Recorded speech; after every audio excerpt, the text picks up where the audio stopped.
If you can keep things with yourself or ownership, your bag grows more, as you can see with him being a billionaire. So that was another lesson, like not being afraid to lose money for a bigger gain, which I feel like we have these conversations a lot because we think about it with students, not being afraid to put more money into your business so that you can see it grow in a different way. But we do understand sometimes starting out in entrepreneurship and business, it's hard to see that because you just are focused on holding the money. So he wasn't afraid to lose it, and that has got him very far, essentially. So along those same lines of not being afraid to lose money for a bigger gain, investing in yourself and being able to see the bigger picture. I know it's not the easiest thing to do, but going back to those conversations around those first studios, he saw the bigger picture. He was like, I'm going to get a studio for right now. Hey, this is what we could do. This is what we afford. We're rocking with it. It's the end of my budget. This is what we're going to do. We're going to build from here. And then going into that studio where he's at now was like $250 million invested into that studio, if not more at this point. It was a USA base. Yeah, it was a U.S. military base. So for him to have, he was like, I went to that gate and I didn't know, but he's like, I had to have a bigger vision. And sometimes as business owners or 9-to-5ers, we can't see that bigger vision outside of what's in front of us because we're so tight with our resources, we're so tight with our knowledge, we're so tight with our information that we can't see beyond what's in front of us. So when he walked to the gates of that base and it had a Bible verse on it, he said it was one of his favorite or something he read a lot. Yeah, and he was like, I read that all the time, and it had it on the door of the gates of the base. I knew this was a sign from God for me to act on this vision. So we got to have visions that are bigger than ourselves. And I think it's a struggle sometimes. Like we're focused on the day-to-day. We're focused on the grind. And that's another thing he said. He's like, I'm always focused on the grind. This goes to the next one as well. He's like, I'm always focused on today, but I'm never going to stop hustling. He's like, I'm going to plan. I'm going to execute. I'm thinking about today, but I'm living in the moment, but I'm also thinking about tomorrow. And he spoke about that with, I don't know if you guys knew, but he got a son. I didn't know he had kids. Tony and my mother was like, huh? Like, who's the little boy I recently running around? learned that, though. I don't know how I learned it, but He trying to keep him out the spotlight. Yeah, he doesn't show like his face blanket. on there. Like blanket. He doesn't show his face on there, but yeah, like you said, he doesn't stop hustling. As you can see, and he speaks about, even in the documentary, there's a part where he's like trying to calm himself down of like, okay, be in the moment. You're excited, be in the moment. It's okay, stay here. Which he's actually saying to himself, which I understand that because we talk about that as well. Like for somebody like him, how do you stop? How do you turn it off? How do you say, okay, this is enough? Or I'm not doing another movie this year. Or I'm staying still in this capacity. So I can only imagine, because you're thinking bigger and bigger and bigger. It doesn't stop. I don't know how one of that capacity can stop, to be honest. Yeah, so he just doesn't stop hustling. He gets it done, plan, and executes.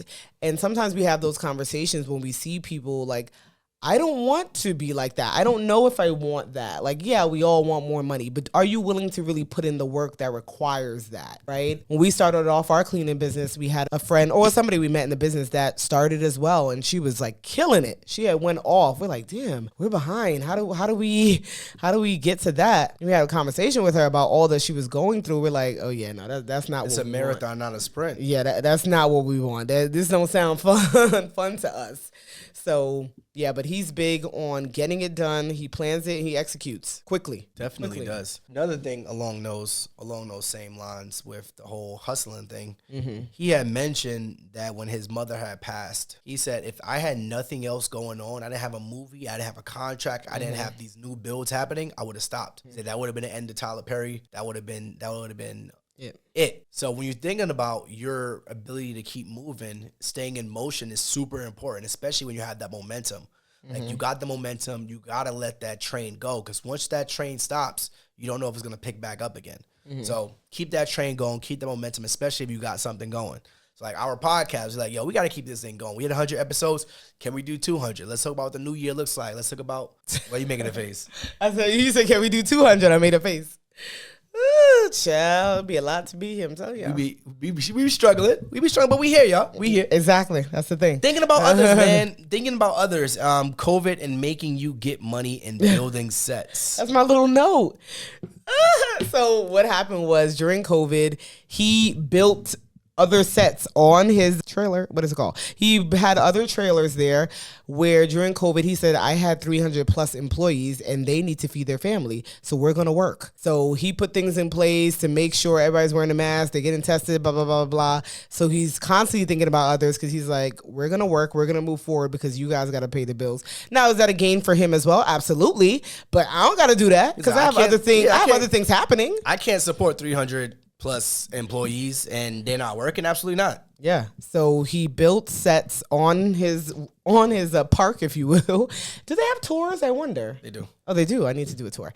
Built sets on there and made a whole thing of people being able to work and feed their family during COVID. So he made a camp. Thinking about a camp. Yeah. So they couldn't leave. It's kind of like the NBA, the bubble. The bubble did this. The NBA did the same exact thing. If you think about it. But he was saying people were on him about it. But we want to watch our basketball though. Yeah, the NBA did the same exact thing when they built this bubble and nobody could come on, nobody could leave. All the bills were made here, and he did the same thing. He did the same model that the NBA did, or he might have done it before. I don't know, but that was the thing. Is like, who is going to be during that pandemic? Think about how scary it was to leave your house. But it's like, all right, I'm building this for you guys, and if you want to make money, you come in here and work, and if you don't want to make money, you do your own thing. A lot of us gonna sit at home like, yeah, I'm scared. I don't want to make that. I don't want to make that move. I'm gonna wait for the checks to come in. But he's like, yo, if you want to work, I'm here. I'm gonna open it. I'm putting my own money up. I'm putting my people that are coming after me. All you gotta do is show up and do your job. And are you willing to do that? Are you willing to sacrifice that? So that was what I took away from that part. Are you willing to sacrifice for the greater good of yourself and your family? A lot of us was that sitting at home chilling. You talking about who you talking about? Everybody. I was at home. I worked from home since the beginning, so there was no change for me at all. But then we have a bonus. We spoke about 10 things that we found interesting or informative from the documentary. But the bonus one was focus on your brand. Is that 11 or is that 10? That's number 11. Okay. Number we gave you a bonus number 11. Okay, cool. What's happening? It says number 10. I wasn't sure. Yeah, because I added one in the middle. You guys tell everybody what's happening? Listen, they family. I added one in the middle after I had numbered it. So, okay, I got you. Jesus Christ. So it's a bonus number 11 to clarify, focusing on your brand. And that's a really big deal, specifically for us and for many people in this space. Your brand, a lot of us, our brand is our face and how we're involved in what we do, how we show up. Our brand is Instagram, the Heartrimony is the podcast, is Cleaning Business University, all these things. Focusing on your brand and growing it. For example, Tyler Perry isn't as big without Medea. Medea became part of his brand, showing what would you want to call it? Like things that most Black people can relate to became part of his brand. Like you just know, like, yeah, I have an aunt that would say that. I have a cousin that would act like this. Like that became part of his brand. And we feel like if he didn't focus on his brand and letting us know, standing out from his brand, he wouldn't be as big as he is, right? As soon as you hear that voice, or what was it she used to say? Or her, that's a brand thing. Like, those type of things. As soon as you saw that wig being curled from the back, a tall, that's a brand thing. So him focusing on his brand made him who he is today. And don't change who you are. If that's what you do and that's what people know you for and you enjoy doing it and you also know that's what your customers want, stick to that. We say it all the time, is that our viewers, you guys, show us what you want. Like every episode that we do, we'll see a spike based over certain topics.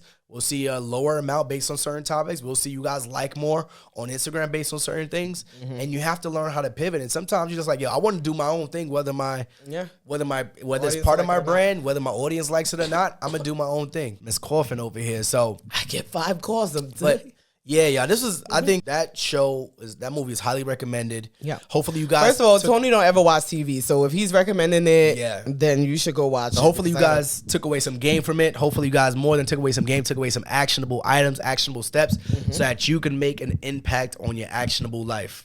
Okay. Just be there. But thank you so much for watching and listening. If you're watching us on YouTube, make sure you're subscribing, letting people know what we're doing. If you are listening, go ahead and leave. If you're watching on YouTube, drop a comment and tell us what's your favorite thing about, what was your favorite highlight that we highlighted on this show from his joint, from his documentary.